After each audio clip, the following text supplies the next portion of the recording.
Hello, friends. Welcome to Creative Medicine. In this lecture, we will learn about Biguanides. Biguanides are also called as fenformins.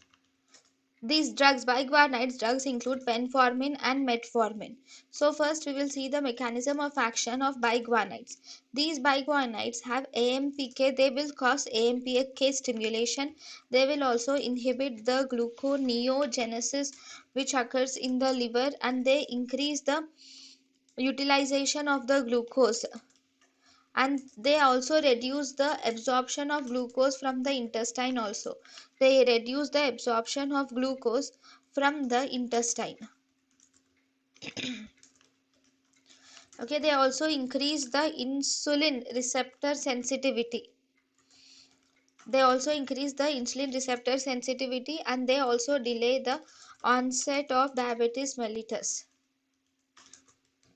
And then advantages of this biguanides or metformin are: advantages include these will result in weight loss, they cause HbA1c reduction, they will also reduce the macrovascular complications, and they also reduce the microvascular complications of diabetes mellitus.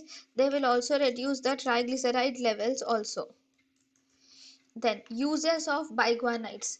So in the uses, biguanides are used as first line drug for type 2 diabetes mellitus. It is used as first line drug for type 2 diabetes mellitus. It can be used in polycystic ovarian disease. It can be used for the prevention of diabetes mellitus, especially delays the onset of diabetes mellitus. It can be, these are the uses. Then side effects of biguanides. Biguanides or metformin can result in dyspepsia in some patients, which is the most common side effect. It can also cause lactic acidosis. This lactic acidosis is more commonly seen in associated with penformin than with metformin, and it is this lactic acidosis is actually seen more commonly with in the presence of patients with hepatic and renal impairment. They have increased chances of lactic acidosis. Then it can also cause megaloblastic anemia. How does it cause megaloblastic anemia? By reducing the vitamin B12 absorption, it can cause megaloblastic anemia. Then contraindications are, the main contraindications are, it is contraindicated in congestive heart failure. Why? Because in congestive heart failure mainly it increases the ischemia, and thus it is contraindicated in congestive heart failure. It is contraindicated in hepatic or renal failure, and it is also contraindicated in the presence of radio contrast media.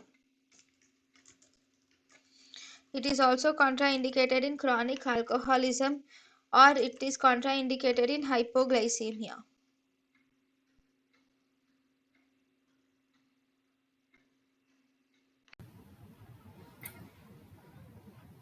thank you and thank you for watching.